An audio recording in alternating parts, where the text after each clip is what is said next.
Olá, gente, tudo bem? Olha, tô aqui na frente da casa do Jair Bolsonaro, são 5h30 da manhã. Nós vamos acompanhá-lo numa visita a Uberlândia. Foi o espaço na agenda que eu consegui para a gente entrevistar o Jair. Primeiramente, queria agradecer a imensa participação de vocês, mandando sugestões de perguntas, centenas de perguntas. Nós vamos tentar ir nas principais, né, e no cerne. Muitas perguntas têm o mesmo objetivo, então tentar ir no cerne da questão e esclarecer ao máximo as dúvidas que vocês têm em relação a esse pré-candidato à presidência da República. Nossa intenção é ouvir todos, e isso obviamente depende aí da agenda de cada um e da disponibilidade e também do interesse, né, do interesse de cada um em falar com o antagonista. Mas é isso aí, vocês vêm comigo, vai ser interessante.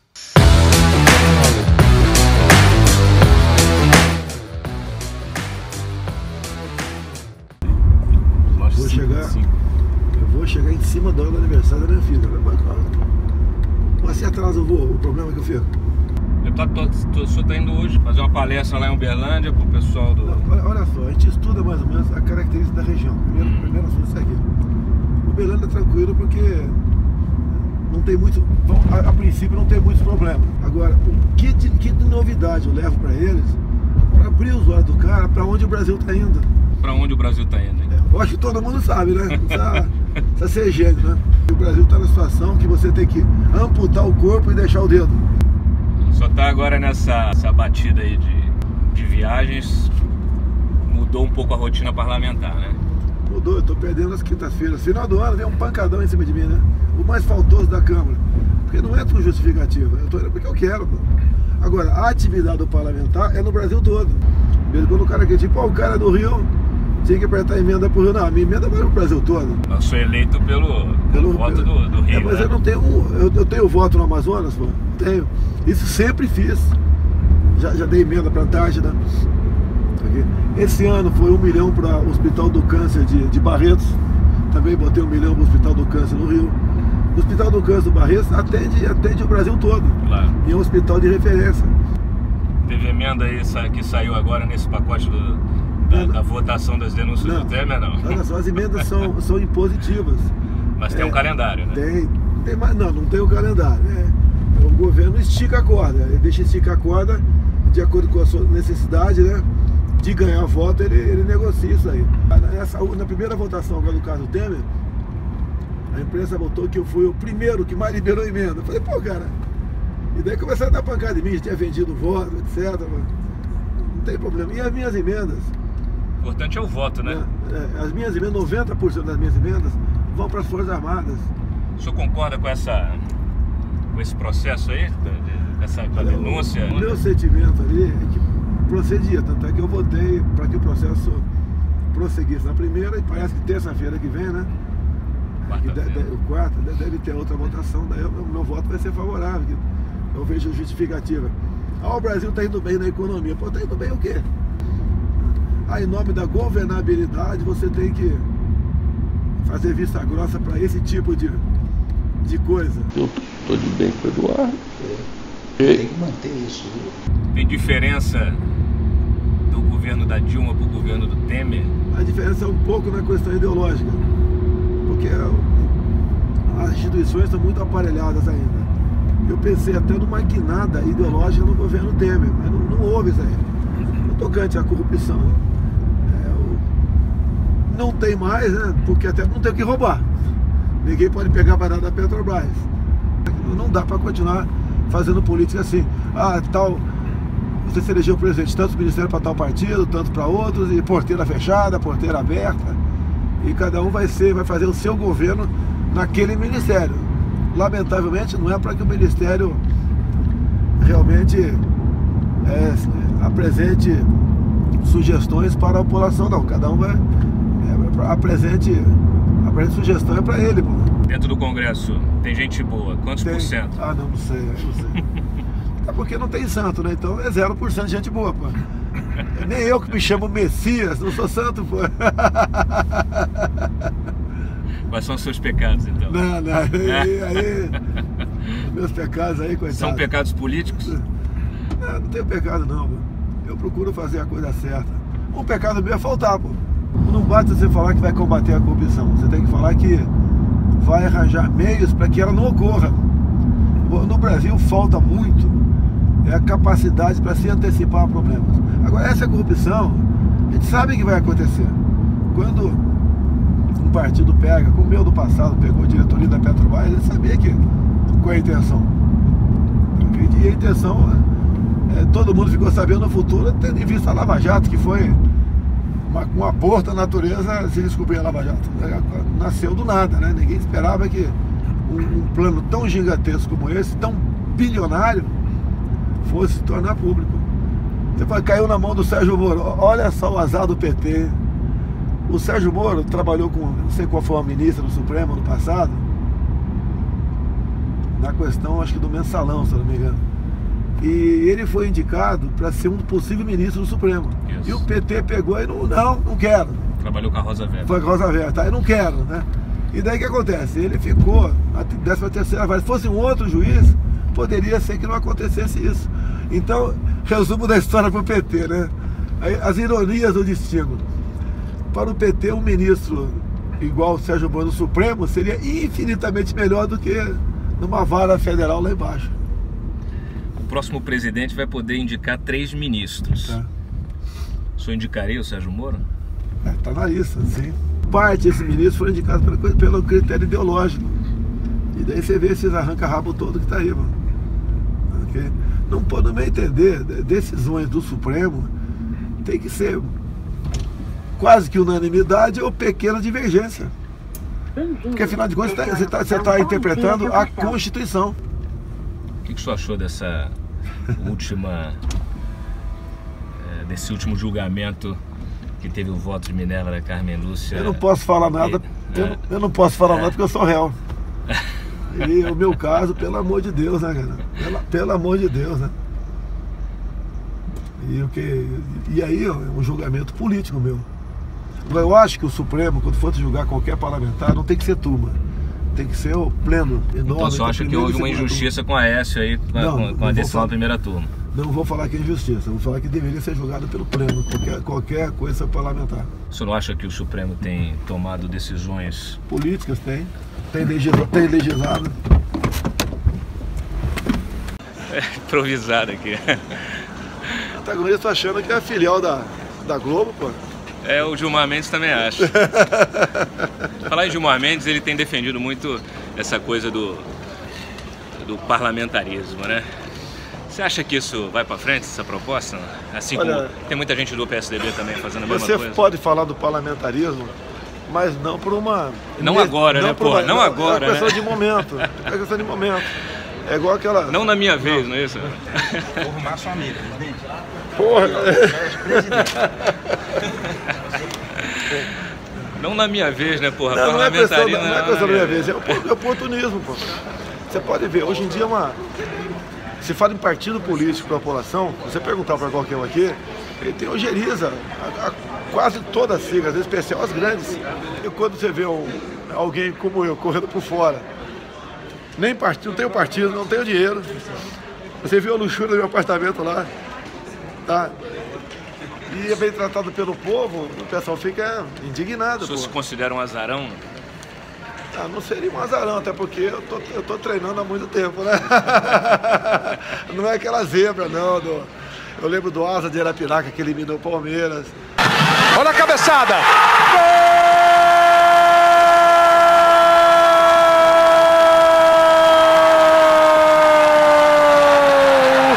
Sandro Goiano, do Asa! Pessoal, bom dia. Se quiserem seguir por aqui, tem mais raio-x disponível logo à esquerda. Nós temos... Trouxe a arma aí, não?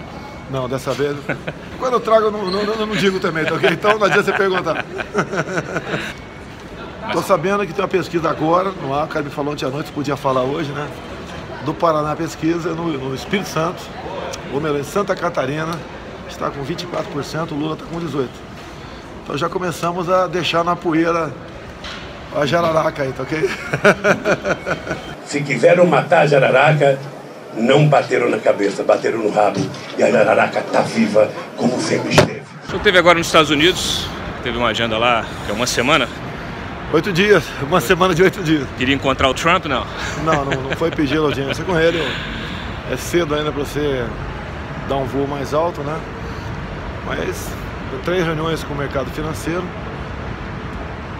um com a Câmara de Comércio do Brasil e Estados Unidos, 2 com brasileiros, uma na Bloomberg, uma entrevista, e o resto foi... Teve um encontro com a XP que o senhor não foi, né? O que aconteceu? A intenção não era ter uma conversa saudável comigo.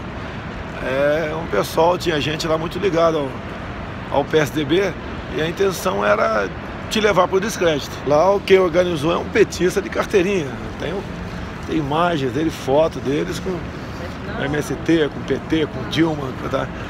Não era nem o debate, que eu topo o debate também. A intenção era tumultuar, partir para agressões, e daí, como a mídia gosta muito de mim aqui, ia falar que minha passagem para os Estados Unidos foi um fracasso, um fiasco, tumultuou, e eu não estou num outro país, né, para levar problemas. A gente recebeu centenas de perguntas dos nossos leitores, que são eleitores, né? E boa parte interessada em saber justamente da agenda econômica. Olha só, quem vai cuidar das particularidades da economia será o futuro ministro da Fazenda. Né? É a mesma coisa, quem vai cuidar... Mas quem será o seu ministro da Fazenda? Tem um que me ajuda, não deve ser ele, mas pede sigilo o nome dele. Afinal de contas, né, quem se declara estar ao meu lado sofre retaliações, certo? O senhor não acha que o presidente é quem dá a diretriz para a equipe econômica? Não, tudo bem. A gente quer. Quem é que não quer um juros menor do que está aí? Uma inflação. O senhor defende pequena. A manutenção do tripé macroeconômico, a continuidade da política que está sendo da política econômica que está sendo conduzida pelo Henrique Meirelles? Não, olha só. O Banco o senhor Central, discorda de alguma coisa Central, do Henrique Meirelles? As informações que eu tenho, a conversa que eu tenho, né? Sobre, por exemplo, tudo bem? O Banco Central está tudo bem, ou está bem. No tocante ao Ministério da Fazenda, uma interrogação é o próprio Henrique Meirelles. Então, ali eu acho que poderia ser mexido alguma coisa. A gente pretende. Isso está muito longe ainda das eleições. Está muito longe, mas eu acho que talvez ali o Ministério da Fazenda e Planejamento seja um só, talvez. O senhor discorda da atual política em algum ponto? Olha, quem vai tratar... É igual ter um paciente na mesa. Quem vai dizer o problema é o médico, não sou eu, ok? E é isso que vai acontecer. Você fala tanto de economia, eu tenho que entender tanto de economia, por que eu não tenho que entender de medicina também, já que vou indicar o ministro da Saúde?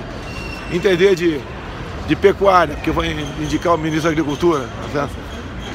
Você pode ver, o período que o Brasil mais cresceu na economia, qual foi? Período militar, 5 presidentes militares. Qual deles era formado de economia? Então é bom senso, é humildade e escalar o time certo. Coisa que os últimos governos do Sarney para cá não tiveram liberdade para escalar os seus times. Geralmente não, quem escala os times, né, são exatamente os partidos políticos. Daí tá aí, ó.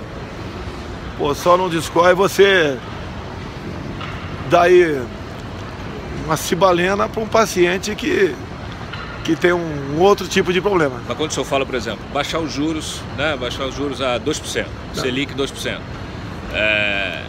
o senhor tem a fórmula já na sua cabeça, de acordo com os conselhos que o senhor tem recebido desse personagem misterioso, a gente que busca, é o seu conselheiro econômico? Não é baixar no canetaço, você tem que buscar esse objetivo. Quem é que vai ministrar esse remédio no paciente? Quem vai ministrar é quem estiver na frente do Banco Central, colaborado com seus colaboradores, por aí. O senhor hoje tem pessoas, tem nomes que possam lhe ajudar a elaborar um plano de governo na área econômica, na área da educação, na área de saúde? Hoje em dia já temos isso aí, já tem gente nesse sentido, sim. Está muito longe das eleições. O pessoal cobra de mim um plano de governo. Você tem a obrigação, por lei, de entregar entregar seu plano de governo por ocasião do registro da sua candidatura. Vai ser lá para agosto do ano que vem, não tem que se antecipar. Por que ninguém cobra isso de outros pré-candidatos? Você vem cobrar de mim?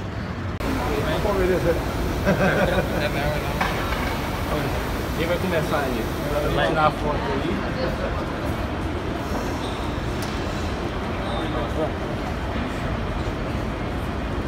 Aqui, ó. Manda mensagem pra você. Eu tô gritando. É pra vaga. Se eu mando uma mensagem. Tá, vai. Pronto? Tá. Você vai votar em mim? Quer? Você quer ser meu vice? Quer? Você já tem 35 anos? Já, né? Você não tem, a gente resolve essa parada aí. Qual será o seu primeiro ato? O mais importante é você começar a atacar a questão da segurança. Porque sem segurança você não tem economia. Qual seria e daí, o seu grande ato parte, aí você na precisa segurança? do parlamento, na questão da segurança. Você mandaria Os uma policiais medida hoje provisória para você tem que mexer no Código Penal e não pode ser medida provisória. Os policiais, né, precisam de uma retaguarda jurídica. Você não pode, o policial, ao fazer seu trabalho bem feito, simplesmente ele ir para um banco dos réus. Então, seu primeiro ato como presidente é convencer o Congresso a mudar o Código Penal, é isso? 3 artigos que eu acho que dá uma... Quais? Dá uma boa repercussão, né? Um excludente de licitude, que se aplica também a nós. Você não tem hoje em dia legítima defesa. Olha o caso Ana Hickman. O cara que reagiu para não ser morto, para que não fosse morto mais gente no hotel, reagiu e acabou atirando com a arma do próprio marginal. E tendo em vista 2 tiros ter pego na cabeça, o MP de São Paulo entendeu que isso foi excesso. E está lá, ó, o cunhado da Ana Hickman no banco dos réus, podendo pegar 20 anos de cadeia. A violência você combate com energia e muitas vezes com mais violência ainda. É um ponto que eu sou criticado, né? Agora, esses especialistas não dizem como é que você combate a violência, tá? Você enfrenta um cara com um fuzil e por lá de cá você apenas com bons gestos de paz e amor, soltando uma pombinha. Você teve agora quase uma intervenção militar no Rio de Janeiro, né? Você enviou tropas para o Rio de Janeiro, ficaram lá... Eu não enviaria, porque faz o papel de figuração. Você quer ver uma coisa? Imagine um soldado do exército, um soldado que foi reengajado, 20 anos de idade. Numa dessas operações ele reage, acerta mais de 2 tiros no marginal, tá certo? Ele pode ser condenado a 20 anos de cadeia, não tem retaguarda jurídica. Se é justo isso pegar um garoto de 20 anos de idade, que a União, né, o Estado botou um fuzil no teu peito ao reagir a uma injusta agressão armada, por ter acertado mais de 2 tiros no marginal, ele pegar 20 anos de cadeia em cima do excesso previsto no Código Penal. Temer, no lugar do Júnior, mandaria meu pacote para o Congresso e o Congresso aprovando, minha tropa iria para lá, caso contrário não iria. O senhor não teme, uma vez eleito, mas sem apoio do Congresso, essa classe política que está aí, arrumar um jeito de te derrubar? Olha, eu acho que dá para negociar, nós temos um plano de andamento. Agora, por outro lado, se quiser derrubar, vão derrubar, mas não vai ser por omissão e nem por corrupção. O senhor, sua trajetória parlamentar, inclusive a Folha até deu uma matéria recente mostrando que o senhor só conseguiu aprovar 2 projetos, né, na sua carreira parlamentar. Isso é falta de capacidade de diálogo para conseguir aprovação disso ou o que foi? O que aconteceu? É falta de caráter da Folha de São Paulo. Pegue todos os parlamentares e veja quantos projetos ele aprovaram. É muito simples, né? O voto impresso foi meu. Tá lá atrás a Fossa de Italamina foi meu também. Uma renovação da questão da Zona Franca de Manaus também foi meu. Então foram 3 projetos. Agora, e muitas vezes a gente briga e consegue que maus projetos não prossigam. Agora, falta de caráter, falta de profissionalismo por parte da Folha de São Paulo. Pegue um outro deputado qualquer que está um tempo parecido com o meu e veja quantos projetos ele aprovou. Agora, eu negociar com o parlamento, que tem ideologicamente, né, bate de frente comigo, é quase impossível. A maioria dos meus projetos em grande parte, cai na mão, a relatoria na mão de gente de esquerda. Eles sentam em cima do projeto e simplesmente não dão um relatório. Um homem de direita? Eu procuro fazer a coisa direita, né? Tanto é que eu não estou envolvido em nenhuma lista aí, nenhum ato de corrupção ao longo de 26 anos. Isso já é um... O senhor, ao longo da sua trajetória, também sempre teve uma postura, pelo menos pelos relatos, pelos discursos, pelas posturas, nacional desenvolvimentista, né? Agora, o senhor tem defendido a privatização, como o senhor mesmo falou para a gente aqui. As privatizações, enfim, de várias áreas, de várias empresas importantes. O senhor está mais liberal? O senhor se considera hoje mais liberal? O que provocou essa mudança? Pouca coisa mudei. É que a imprensa, em grande parte, vocês conhecem aqui, né? Foco no lado sempre que eles acham negativo. Ok? É isso que acontece. Agora, se me tratar com isenção, até porque eu acho que nós precisamos discutir de forma adulta, né, as questões do Brasil, porque está todo mundo no mesmo barco. Eu costumo dizer para colegas da imprensa, né, que eu tenho amigo lá, olha, se continuar como está, daqui a pouco você vai estar escrevendo para o jornal O Grama, tá ok?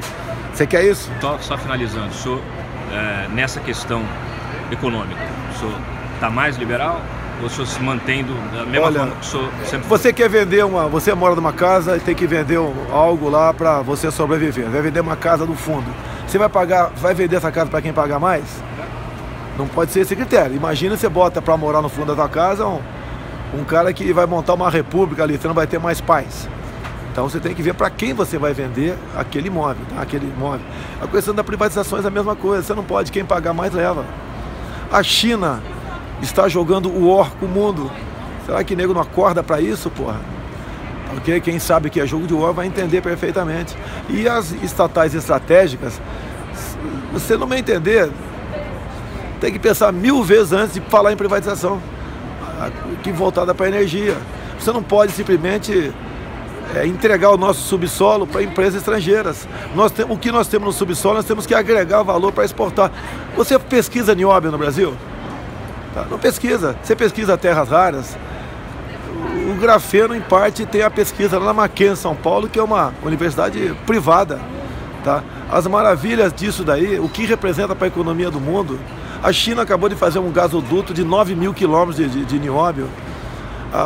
O grafeno na próxima década vai movimentar $1 trilhão. O grafeno se aplica em tudo, né, da medicina à indústria bélica. E o Brasil está ignorando isso. O grafeno seria o pré-sal do seu governo? Não, o pré-sal é uma questão que você sabe que um dia o ciclo do petróleo, de uma forma ou de outra, vai acabar. Bolsonaro, a Marina declarou hoje aí que você é um populista. Você é um populista? Olha, ela foi ministra ali do PT por muito tempo, né? Mais populismo do que o PT fez é impossível. Então, o que esse pessoal da esquerda faz? Acusa os outros do que eles são. Marina, boa sorte pra você aí. Deus te ajude, tá ok? Oi. Prazer. Você sabia que eu tenho uma filha com 7 anos de idade? Você tem 8? 10, caramba! Valeu. Qual é o teu nome? Valeu, Giovana. Tchau, obrigado, hein? Costumo dizer, o Brasil precisa de um presidente honesto, que é quase um palavrão no meio político, que tenha Deus no coração e que seja patriota, pense na tua pátria. Esse V0 aí pode te alavancar e ao sucesso. Tem muita gente boa aqui que detesta a política e tem chegado do nosso lado, mas com conhecimento extraordinário. Quando a gente começa a estudar energia no Brasil, tem um pessoal que está comigo, me trouxeram mapas da incidência de sol, mapa de incidência de ventos, né? Onde se busca fontes alternativas de energia. É uma coisa fenomenal. Concordo que apesar dos 62 anos, ser uma pessoa me considerar que estudei muito na vida, prestei 2 vestibulares dificílimos, tenho outro curso superior além de militar, sou formado em educação física. A gente sempre tem o que aprender. Agora, também a humildade acima de tudo, ouvir as pessoas. Tem gente na política aqui que trata os outros na base da chibata, né? Você acha que precisa ter mais gente de bem na política? Precisa. O que afasta as pessoas de bem? É o inferno que a gente vive. Exato. Né? Aqui, o parlamento aqui é propício a você cair em tentação. Tem tudo para você cair em tentação aqui. Até você, a falta de realização profissional. Quando o pessoal me acusa, o cara só aprovou 2 ou 3 projetos, ou não aprovou nada. Realmente é difícil. Pega o seu deputado que você votou, pergunta para ele, procura saber quantos projetos ele aprovou. A massa aqui é zero. É zero. Então, você precisa fazer o jogo para conseguir aprovar um projeto, é isso? Não, mas não é apenas o jogo. Né? Não é porque eu vou vender minha alma para o governo, vou ter facilidade para aprovar tal projeto. Você tem que ver que tipo de projeto que é. Aí o cara aprovou 3, 4 projetos, vê que tipo de projeto que é. Você acha que política é vocação ou profissão? Eu acho que é entrega. Não é fácil ser político, ok? Alguns podem falar, então sai daí. Mas se eu sair, o parlamento fica mais homogêneo, tá ok? Pelo menos aqui eu sou ali algo diferente no parlamento, né? O senhor fala muito, o senhor tem um discurso, fala muito em Deus, né? O senhor hoje é evangélico. O senhor se converteu quando? Eu não sou evangélico, eu sou cristão, tá ok? A minha esposa é evangélica. Então, por acompanhar muito ela, igrejas, né? O que se prega muito na igreja? Que você tem que aceitar publicamente Jesus Cristo. Isso. Tá? Por aceitar publicamente. E o batismo é uma forma de... O senhor foi casado pelo Silas Malafaia, não é isso? Tá. Então a forma de você se manifestar publicamente é essa aceitação na igreja, que você levanta a mão e se batiza. No ano passado eu estava em Israel com um pastor, e eu achei que era um momento, já que era o Rio Jordão, meu nome é Messias também, por coincidência, né? Era o momento de eu aceitar publicamente, que eu nunca tive vergonha de falar que sou cristão, coisa que muita gente tem vergonha de falar que acredita em Deus. Está na moda você ser politicamente correto. Eu o tempo todo da esquerda falando, o Estado é laico, o Estado é laico. Mas peraí, mas 90% da população tem alguma religião. Okay? Mas o senhor está num partido, o PSC é um partido, o PSC é um partido evangélico, né? Não tem nada a ver. O nome do partido não tem nada a ver. O senhor integra uma bancada evangélica. Os nomes de partidos, é uma hora boa para esclarecer os nomes dos partidos, até a sigla, tem a ver com qual é a aceitação daquele nome junto à população. Não é o que o partido vai fazer. Você vê o estatuto dos partidos, muitas vezes, que seria uma Bíblia, né? Uhum. Aquela Bíblia está ali só para ficar enfeitando ali a sala, mas nada além disso daí. Tem a bancada evangélica aqui que é muito ativa, você botar na balança, tem muito mais coisa positiva do que negativa. E eu sou agregado à bancada evangélica, né? Você não é um integrante da bancada evangélica, não se considera um integrante. Não, mas até porque eu não sou evangélico, tá? Uhum. Por exemplo, você é um colaborador do Exército, mas você ser um soldado, você tem que estar fardado, né? Mas o nosso sentimento aqui, 99% do que a bancada evangélica defende, nós estamos juntos. O casamento foi feito pelo seu casamento foi feito pelo sua união foi feita pelo Silas, né? Foi uma opção sua ou da sua esposa? Não, da esposa. Geralmente, mais de 90% dos casamentos, quem decide a igreja, o padre, etc., o pastor, é a mulher, a esposa, a mulher, né? Você fica, né? Recente envolvimento do Silas numa investigação, né, de corrupção, de lavagem de dinheiro. O senhor surpreendeu com isso? O senhor conhece ele? O senhor tem intimidade com ele? Não? A questão do Silas, aquela questão do cheque. O cheque ele mostrou, foi depositado na conta dele. Tá? Você pode ver, agora há pouco recebi aqui uma informação.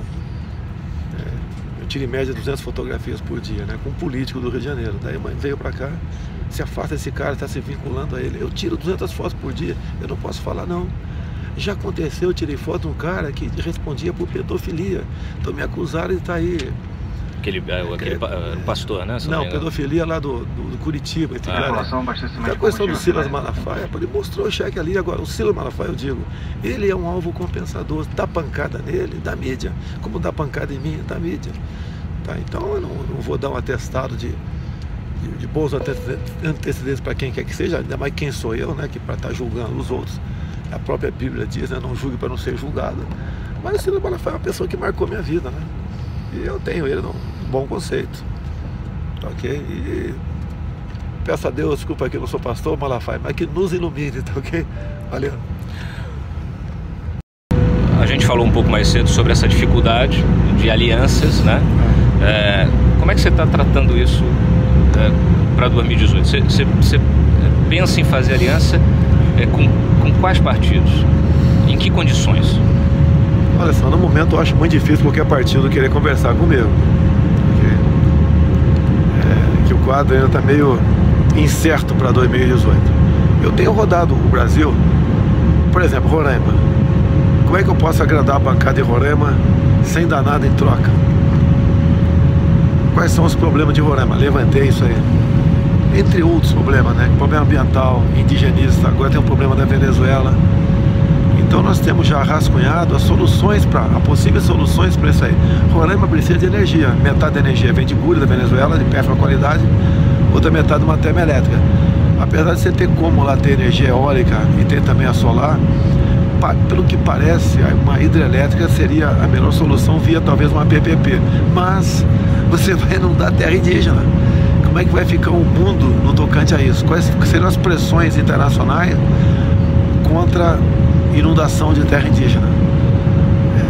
A questão ambiental, né? Você não pode ter um ministro do meio ambiente, como nós temos nos últimos tempos aí, que está muito mais preocupado em atender interesses externos do que aqui no Brasil. Essa é uma medida de segurança para possíveis turbulências. dos objetivos dos Estados Unidos é propor parcerias para explorar as riquezas daquela região. Eu falei parceria, deixar bem claro isso, okay?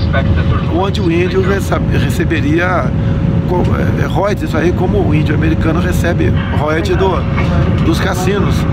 Essa é a solução que se apresentou para a gente dar energia para Roraima e Roraima ser realmente um estado que vai ser superavitário e não, hoje em dia, vai depender de recursos de outras regiões. A política indigenista no Brasil, ela se limita à demarcação de terra indígena, tá certo? O que pode ser feito para mudar essa realidade? Você tem muita área inexplorada, você tem muita terra demarcada que é garimpada ilegalmente, e muitas vezes essas populações também não têm nenhum tipo de benefício, né, em troca. Você pretende rever essas demarcações, você pretende otimizar esse processo, criar formas alternativas, como você mesmo está dizendo, de criar renda, né, de criar outras formas de renda para esses indígenas? Atualmente, nós temos a indústria das demarcações de terras indígenas. Porque índio é brasileiro, né? Como cidadão, né? Nós teremos brevemente... É tratado como se fosse um cidadão do mundo, né? E não um cidadão nacional. Essas grandes reservas poderão ser novos países dentro do Brasil e serão explorados pelo primeiro mundo. O que nós temos aqui, o mundo todo não tem mais. O índio é um ser humano como outro qualquer. Ele quer energia elétrica para movimentar a tua casa de farinha. Ele quer um médico para cuidar de uma doença dele, um dentista para arrancar o toco da boca. O índio tem que ser integrado à sociedade. Hoje, a política dos governos é tratar o índio como se fosse um animal dentro de um zoológico. Tá? Isso tem que ser mudado, tá? E mudado como? Integrando o índio à sociedade. O grande trabalho que o Exército faz nessa área não é reconhecido por grande parte da sociedade brasileira. Quem está aqui na grandes centros urbanos, né, vê o índio como um coitadinho que merece, eles são os donos e não nós. Olha, o mundo todo foi assim. O índio, daqui a pouco, como eu disse, né, vai ser dono de país aqui dentro. Nós temos hoje em dia uma área maior que a região sudeste demarcada como terra indígena. Você pega São Paulo, Minas, Espírito Santo e Rio. Imaginou uma área desse tamanho, maior do que essa, como terra indígena? Algo está esquisito aí. A própria reserva Yanomami tem 2 vezes o tamanho do estado do Rio de Janeiro para aproximadamente 9 mil índios. Então o que eu gostaria de fazer depende do parlamento e depende também da sua política externa. Você tá sintonizado com o mundo, né? Fazer com que o índio explore a sua terra, ele seja integrado à sociedade, explore a sua área, tá? E os royalties, por exemplo, dos minérios, fosse para as comunidades indígenas, e assim nós garantiríamos o limite norte, a fronteira do nosso Brasil. Você estaria consolidando a fronteira do nosso Brasil, porque o primeiro mundo quer que novos países apareçam aqui, inclusive. Desculpa ser um pouquinho longo aqui, né? Se fala do triplo A, coisa que a grande mídia não fala. O que é triplo A? 3 vezes A. Andes, Amazonas, Atlântico. É um grande corredor que equivale a 136 milhões de hectares, pegando as calhas dos Solimões e Amazonas, tá? Onde você estaria isolando toda a região norte do resto do Brasil. E essa área seria então vital para a sobrevivência da humanidade, seria uma área da humanidade, ou seja, nós estamos botando em risco os nossos 8,5 milhões de quilômetros quadrados. O senhor está expressando uma opinião que é muito corrente dentro das Forças Armadas, inclusive durante muito tempo circulou aqueles mapas, né, que você botava o mapa das terras indígenas, debaixo o mapa das reservas minerais, e eles coincidiam, né? Você também concorda que há uma estratégia de se ter essas áreas supostamente preservadas de acordo com o interesse econômico estrangeiro, de potências estrangeiras ou de organizações estrangeiras, para explorar essas áreas? Não é um sentimento militar, é uma realidade. O militar é tratado como se fosse uma classe à parte no Brasil. o próprio espírito da criação do Ministério da Defesa por Fernando Henrique Cardoso foi tirar os militares da mesa ministerial. O militar não participa de mais nada na política nacional, ok? E o interesse de países envolvidos nessa área salta aos olhos. Afinal de contas, né, essas riquezas que vêm de fontes não renováveis, praticamente só nós temos aqui no mundo. Então há esse interesse e ao se transformar essas áreas em novos países, é mais fácil deles retirar isso que tem lá para o benefício próprio. Eu sempre defendi que as reservas minerais nossas fossem exploradas preferencialmente por empresas brasileiras ou que tem empresas estrangeiras, mas que seja por parcerias, tá, ok? E agregando valor aqui. Não é, até virou uma máxima minha, né? Não é mandar, por exemplo, um navio de minério de ferro para fora do Brasil e receber uma canoa de aço ou uma jangada de laptops. Cadê o nosso Vale do Silício aqui no Brasil? Onde você pesquisa nióbio, grafeno e as aplicações de terras raras? Você simplesmente manda para fora. Cadê as nossas areias monazíticas do Espírito Santo? Não existe mais. Tá? Seria você forçar a barra, né? Cadê o nosso pau-brasil? Naquele tempo tinha valor. Você vê o estado de Roraima, sem entrar em detalhe de nomes aqui. Tem político lá que vive muito bem, né? Não são todos. Que as informações que eu tive, né, pode não serem bater com a realidade, mas que exploram, por exemplo, riquezas minerais em terras indígenas. E eles se comportam como verdadeiros reis daquela região. O senhor está falando de quem? Não quero falar nome aqui. Começa com Ju, termina com K, não? Eu não quero dor de cabeça aqui, né? Eu não quero direcionar. Como todos os políticos estão muito bem, tá? Isso daí tem que deixar de existir. O que nós temos que botar na cabeça do político, fazer o povo cobrar do político, é o seguinte, que o Brasil estando bem, todos nós estaremos bem, não o contrário. Mas esse político é brasileiro, né? Ele está explorando isso. Como fazer isso de uma maneira mais racional, mais justa? Você chegando ao governo, você tem uma estrutura para trabalhar. Não é um presidente que vai decidir todas as questões do Brasil. Até a própria definição de governo, né? Ele é exercido pelo presidente e auxiliado pelos ministros. E em cima disso você tem uma enorme estrutura para você levantar esses problemas. Você tem que ter uma inteligência. O Brasil não tem inteligência. Desde o período militar, quando tínhamos o SNI, deixamos de ter inteligência. Com todo respeito à ABIN, ela foi politizada também. Então, o governo, além de não ter independência, porque ele come na mão de maus políticos, ele não tem tranquilidade para poder direcionar uma política de médio e longo prazo para o Brasil. Quando muito aqui no Brasil se pensa 2 anos depois, quando você vai ter eleições. O senhor é a favor de ministérios técnicos, então, e menos políticos? Tem que ser assim, tá? O político é o presidente da República. Os gestores, quem vai gerir aquela área, são os respectivos ministros. Quando você fala, por exemplo, em Ministério da Ciência e Tecnologia, você tem que ter um cara lá que realmente entenda do assunto e seja patriota, para poder, por exemplo, investir em pesquisa. Qual a quantidade de patente nosso perto do mundo? É insignificante, tá? Quantos prêmios Nobel da Paz nós temos? Pelo que eu sei, nenhum. Da Paz não, né? Quantos prêmios Nobel nós temos? Pelo que eu sei, nenhum. Tá, ok? E o Brasil tem potencial para isso, que muita gente que sai do Brasil, como eu tive lá na Embraer de Israel, estão felizes lá porque eles se veem realizados profissionalmente, o que não acontece no Brasil.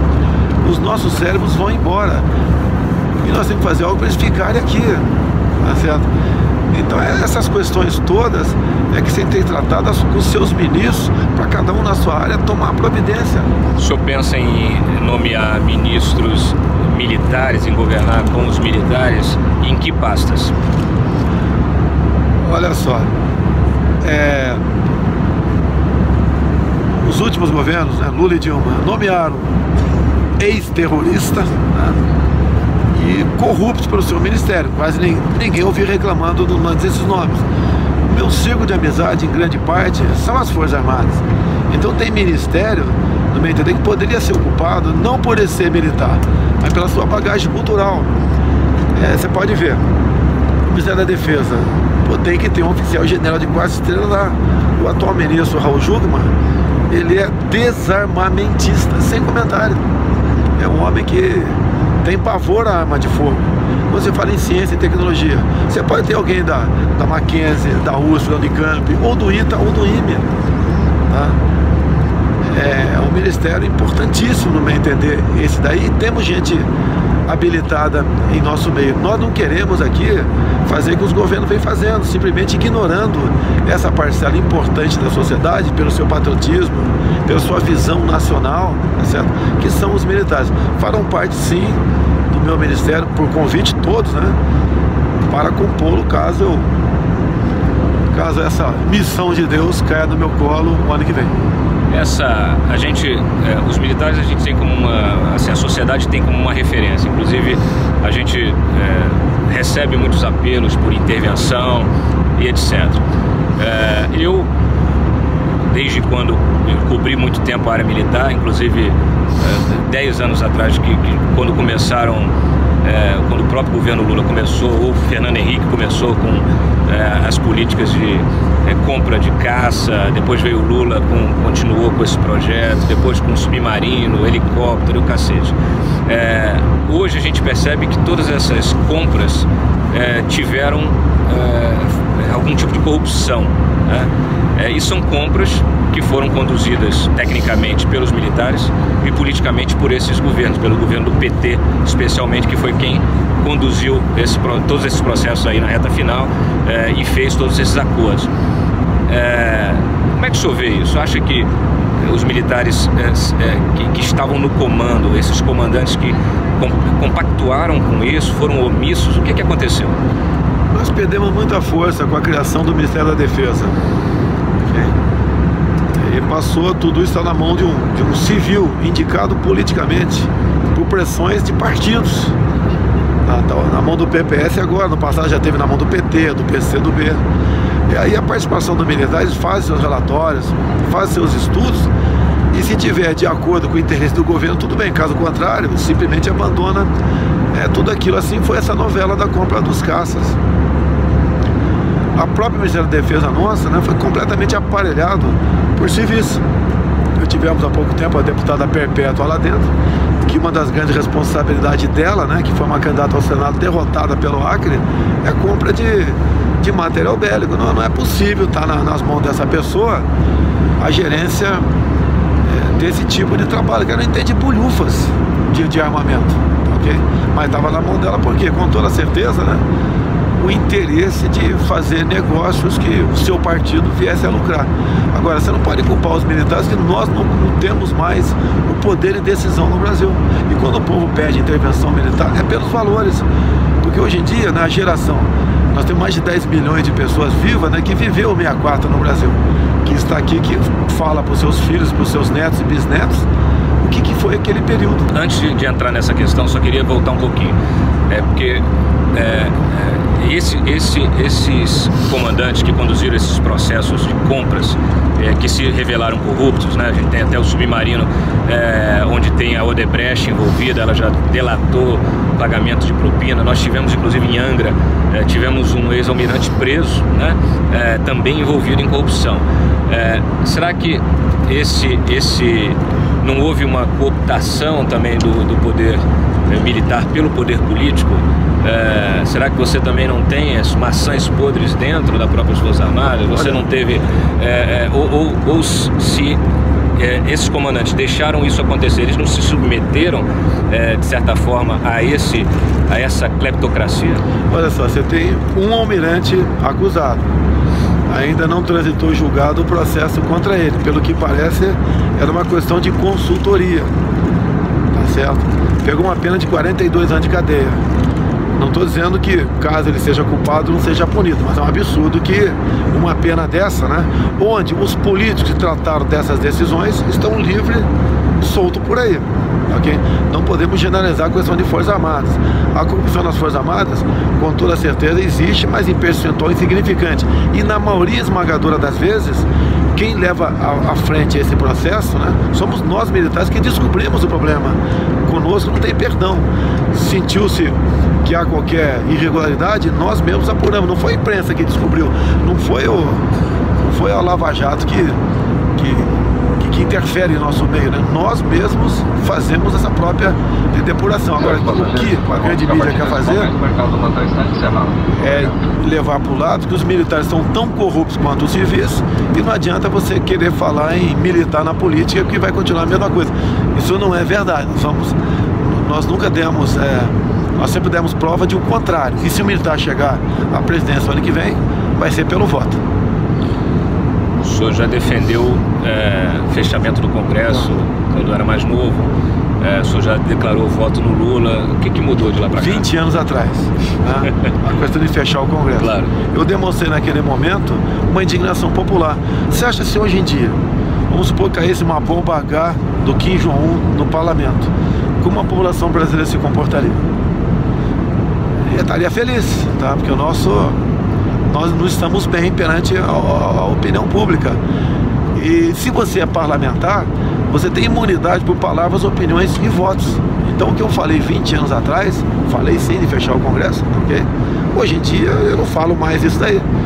Eu falo exatamente em buscar uma maneira de trazer o Congresso, né, para que ele possa exercer o trabalho que todos nós esperamos. O senhor tem um discurso bastante nacionalista. E toca em temas muito semelhantes ao que a gente ouvia na época do Enéas, né, Enéas Carneiro. Ele é uma referência para o senhor?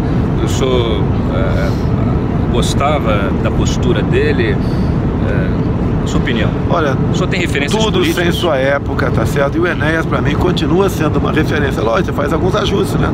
Todos nós evoluímos. O próprio Enéas, se vivo fosse hoje, ele teria alguns ajustes na sua plataforma política. Referência, aí fora do Brasil tem dentro. Aqui eu tenho o Médici, tá ok? É um presidente que realmente enfrentou um período duro da história, né? Combateu a luta armada no Brasil, e o Brasil cresceu muito naquele momento com liberdade, com democracia. Olha só, quando fala em período militar, vamos falar de 7 de outubro de 1984.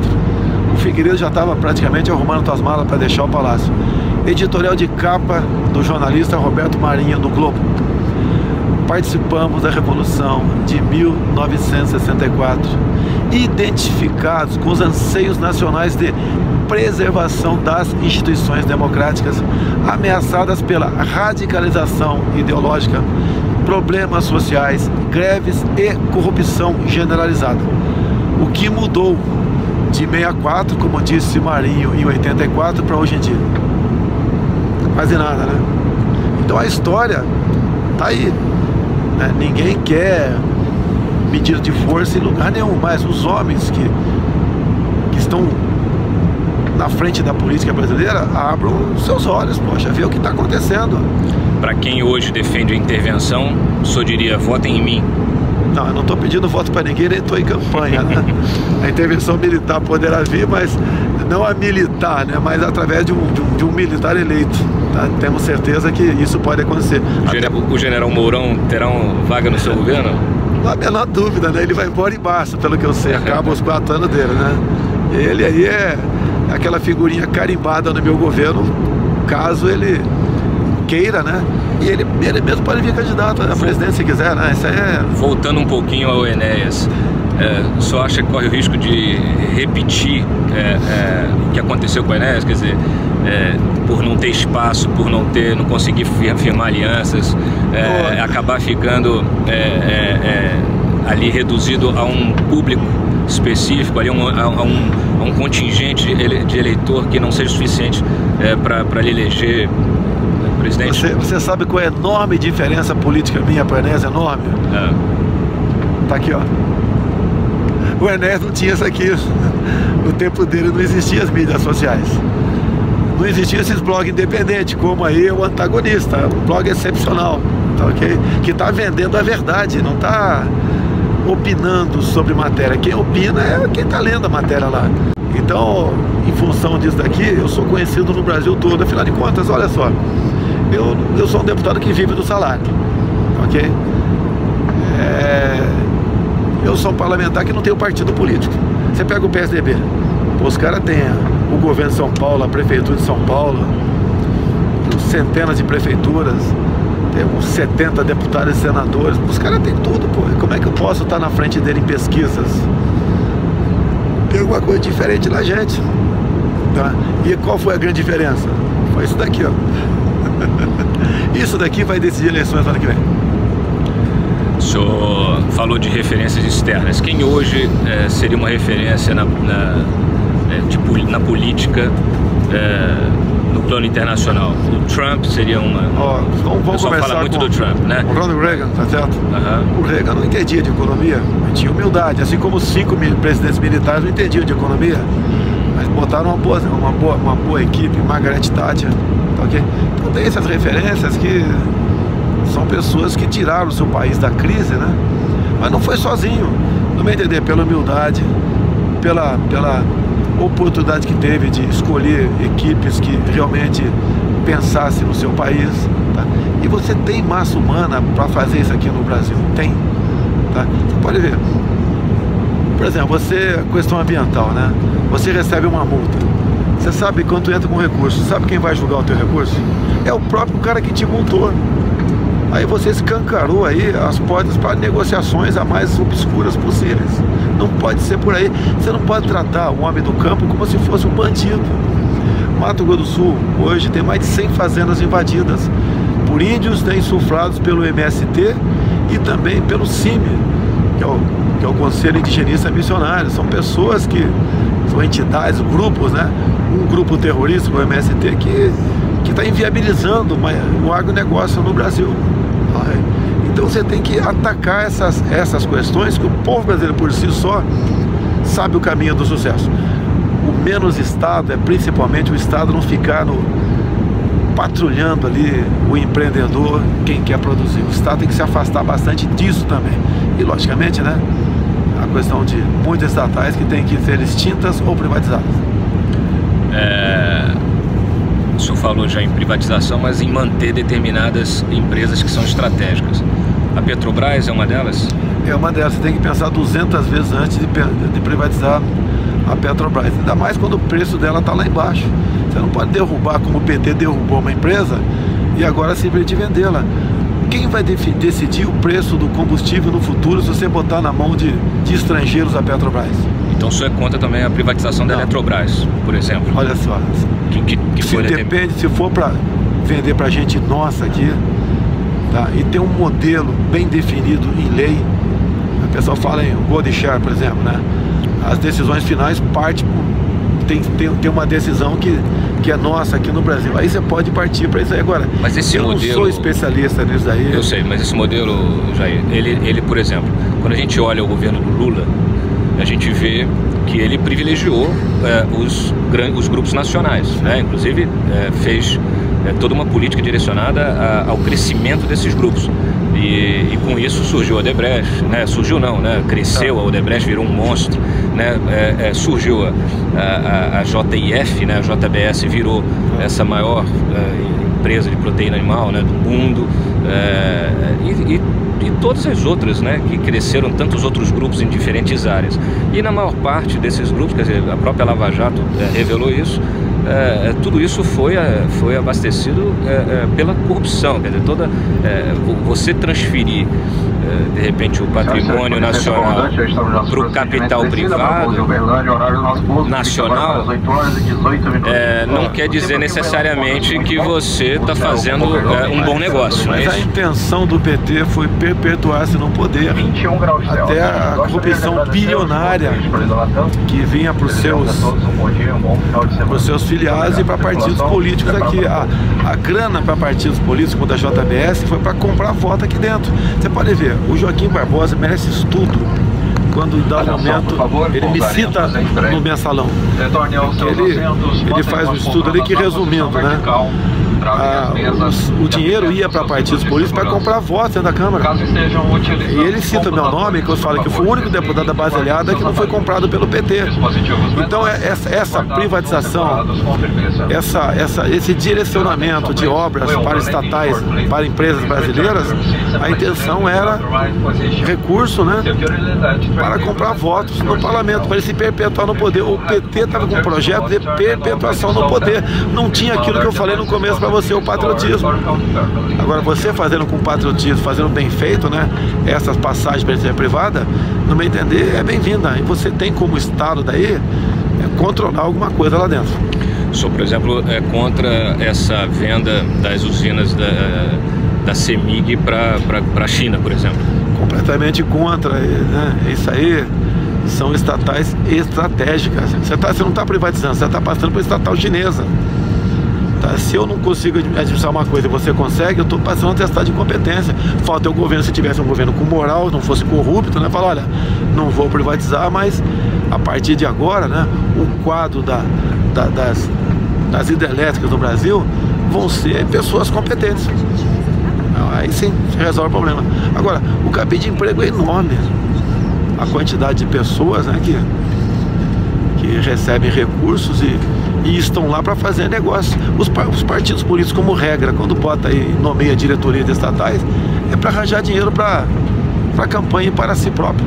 Não é para aquela empresa então, trabalhe sua melhor. Ideia é manter as estatais estratégicas, mas evitar o aparelhamento político. Você tem que fazer isso aí. Agora o pessoal fala, você não vai conseguir. Você não vai conseguir. Você não vai conseguir. Não, meu amigo, daí paciência, vote no outro então, já que você não acredita que a gente pode conseguir, vote no outro que vai manter o que está acontecendo aí e nós sabemos qual é o futuro do Brasil. Você não me deixou dormir, cara. Tô quebrado aqui, vou até 10 da noite hoje. O senhor aceitaria o PMDB no seu governo ou o PSDB? O PT eu nem pergunto que não, né? Mas olha, o senhor aceitaria... o sentimento que eu tenho é que nós, pela primeira vez, iremos contrariar o Ulisses Guimarães. Quando o pessoal criticava o parlamento, o parlamento não está bem. Daí ele falava, espere o próximo, dando a entender que ia ser pior. Eu acho que dessa vez nós vamos melhorar, tá?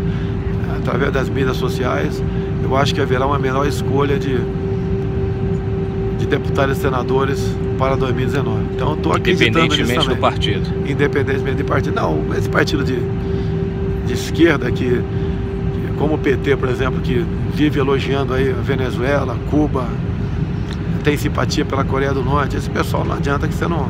Mas os partidos hoje não se tornaram uma máquina de moer político, como o senhor mesmo disse? Mas eu acredito numa certa melhora. Você pode ver a maneira como está indo a nossa economia. Quem, por exemplo, ocupar o Ministério do Transporte não vai ter recurso para 1 metro cúbico de asfalto para tapar um buraco. Qual partido vai querer esse ministério? Tá? Para fazer o quê? Então acho que essa pressão por ministérios para poder se dar bem vai diminuir. Ele perguntar sobre política externa. O senhor falou de Venezuela. O senhor é a favor de uma intervenção na Venezuela para tirar o governo Maduro, assim como o Trump tem ameaçado fazer? Por quem somos nós, né? Logicamente que eu gostaria que o nosso governo tomasse algumas sanções diplomáticas contra a Venezuela, porque o povo lá está sofrendo, como o povo cubano sofre também, tá ok? Agora, a intervenção militar tu fica fora disso. Pobres dessas forças armadas foram sucateadas desde basicamente Fernando Henrique Cardoso para cá. Nossas forças armadas foram diminuídas e o nosso poder de persuasão, né, cada vez está menor. Mas eu digo assim, sou a favor de uma medida de força como a que o governo americano hoje defende, o governo Trump? Olha, nós não temos como impor medida de força, né? Você tem como chamar teu embaixador, é um sinalizador, dar demonstração que não aceita isso daí, é você exigir que lá o voto seja impresso na Venezuela e não Smart Matic, por últimas eleições agora, onde a maioria dos governadores foram da situação, e o sentimento nosso que isso não é verdade. Então a medida como essa, no próprio voto, né, o governo, por exemplo, fala assim, não reconhece a eleição na Venezuela com voto eletrônico, seria uma grande medida.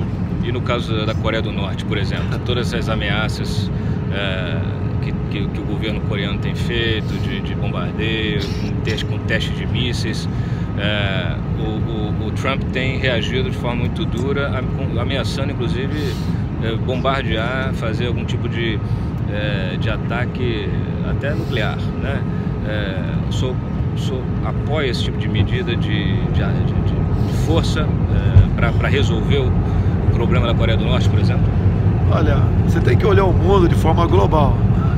Se a China não tivesse apoiando a Coreia do Norte, o Kim Jong-un não teria chegado onde chegou. Agora imagine o Kim Jong-un, além da bomba atômica, já sabemos que ele tem a bomba de hidrogênio, se tiver meios de lançá-la em todo o globo, ameaça para todos nós. Então o Trump, na minha entender, está fazendo o seu papel.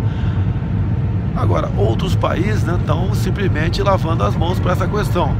As consequências que podem advir dessa falta de atenção, de falta de medidas contra a Coreia do Norte, o preço pode ser muito alto para toda a humanidade pagá-lo no futuro. Recentemente, foi agora dias atrás, o governo americano e o israelense, eles deixaram a Unesco.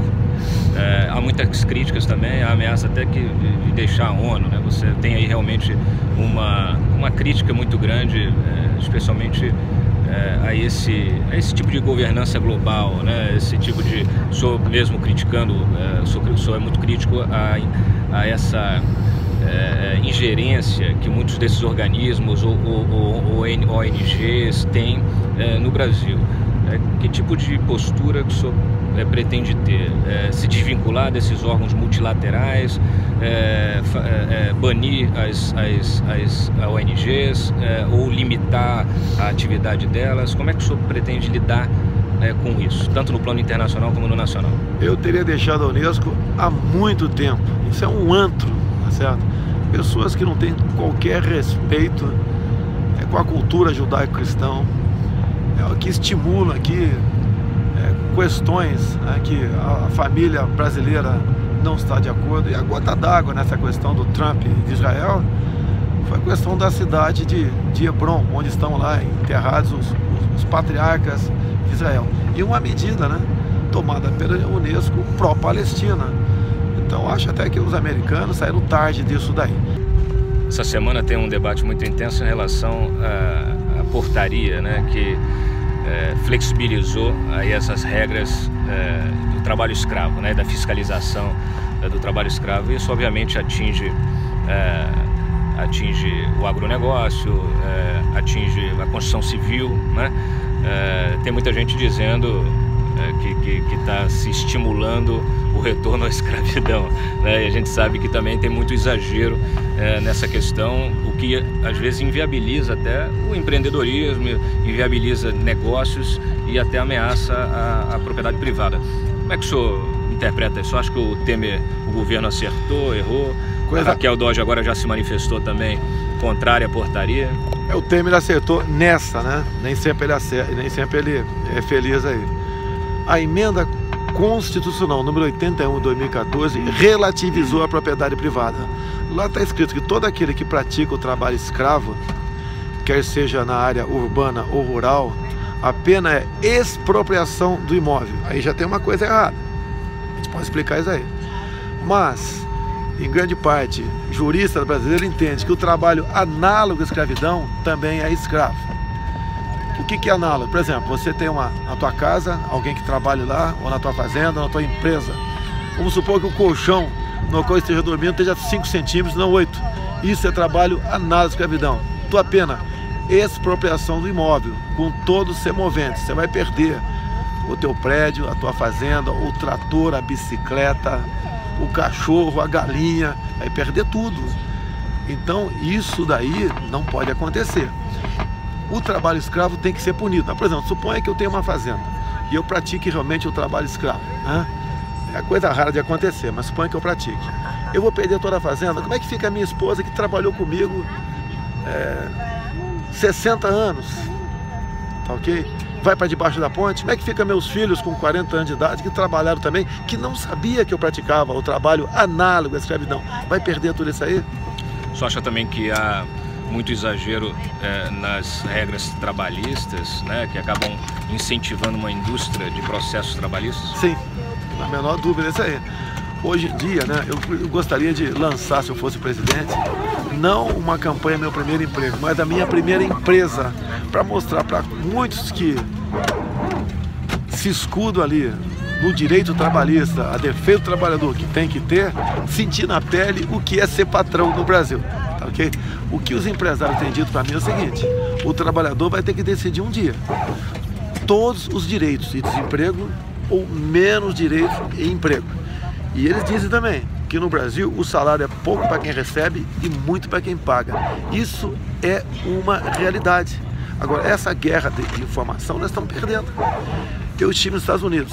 Lá, um brasileiro que faz a mesma coisa aqui ganha 4 vezes mais. E tem tudo. Tem segurança, tem educação, né? Tem tudo. Por que nós não temos nada aqui? Esse excesso de direitos trabalhistas está nos levando para a pobreza. Essa é uma verdade. Que se alguém pegar esse pedacinho aqui da minha entrevista agora junto ao antagonista, fala, tá, ele quer acabar com os direitos trabalhistas. Vá ser patrão, vai ver a dificuldade que é ser patrão e você vai começar a entender que o Brasil está na contramão do desenvolvimento. Pode deixar que a gente vai editar os piores momentos da entrevista para reforçar o estereótipo que é pintado aí na imprensa tradicional do candidato. Tudo bem. Brincadeira. Olha, aproveitando que a gente fez a entrevista no avião, eu vou voltar. O deputado permanece, faz a agenda dele, volta amanhã. Não vai me ter do lado dele, então eu trouxe uma leitura de bordo para ele aqui. É a biografia do Kim Il, tá certo? Rapaz, eu sei que você é fã. Tá com uma dedicatória do pessoal do PCdoB aqui dentro? Sei que você é fã, né? Isso aí foi o pessoal do Boulos que mandou. O Boulos, inclusive quer disputar a presidência, o Boulos. Valeu, Boulos, vamos lá, porra. Se você conseguir fazer com todos os haitianos que estão contigo em São Paulo, além do Bolsa Família, né? Olha só, dá o título de eleitor para eles, quem sabe, né? Quem sabe você se eleja vereador aí em São Paulo, tá legal? Fora isso, acabou essa ideologia aqui, o povo brasileiro não engole mais não, tá ok?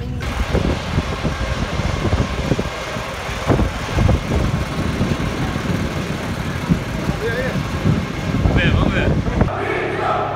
Acabamos de desembarcar.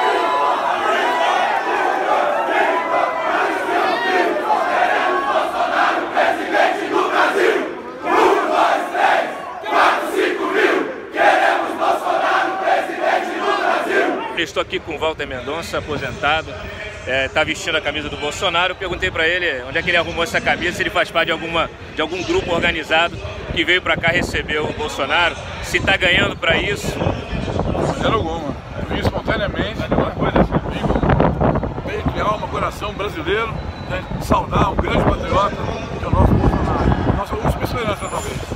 Enquanto os generais não chegam, então que vem o capitão. Eu considero ele um herói, um homem honesto, luta pela família, né? Esse é um movimento espontâneo, o pessoal que vem espontâneo. Só viu nas redes sociais que ele vinha para cá e veio para cá. Corretamente. Que seja honesto, que tenha Deus no coração e que seja patriota. A nossa bandeira é aquela que está com o colega ali do lado ali. E não uma outra qualquer. Agora estamos aqui com o José Alberto do Movimento Brasil Livre, o MBL. É um dos movimentos que está organizando aqui a recepção, né? Em cima da hora, né? Junto com Nas Ruas, né? Tem algumas camisetas. O MBL aqui está com o Bolsonaro, né? Não está com Dória não, né? O pessoal aqui, eles têm a orientação de ainda não assumir nada, o MBL, mas as pessoas do MBL local todas já são Bolsonaro, entendeu? Então a gente está seguindo um pouco ainda a orientação da Nacional, mas eu tenho comigo no meu coração que nós somos MBL até o fim. Quer dizer, se o MBL Nacional fechar com Dória na campanha, vocês rompem com o MBL, né? Eu principalmente, eu vou ser um deles, né? O nosso chefe aqui, o que coordena o MBL aqui em Uberlândia, é um também forte fã do Bolsonaro, mas ainda estamos tentando acompanhar a Nacional. Mas como é que vocês organizam essa chegada dessa aqui? Grupo de WhatsApp, rede social? Rede social. A nossa força está na rede social. Vocês têm ideia mais ou menos quantas pessoas vocês chamaram para cá hoje? Não? Nossos grupos, nossos contatos é na faixa de 1.000, 1.500 pessoas. Né? Então, a gente tem sempre se feito contato, mas o horário, né? Porque muita gente trabalha. Então, muita gente, Zé Alberto, eu quero ir, mas não posso, Zé Alberto, eu tenho que trabalhar. Mas assim, a maioria aqui é Bolsonaro, entusiasmada com as ideias dele, da defesa da família, da segurança, de apoiar a polícia. Tem muita polícia aqui também, né? Tem muita polícia. A nossa polícia está sendo muito maltratada por esses esquerdas, né? Então nós precisamos realmente voltar a valorizar a nossa família, entendeu? E pôr gente honesta lá em cima, cara. É o que mais a gente está precisando.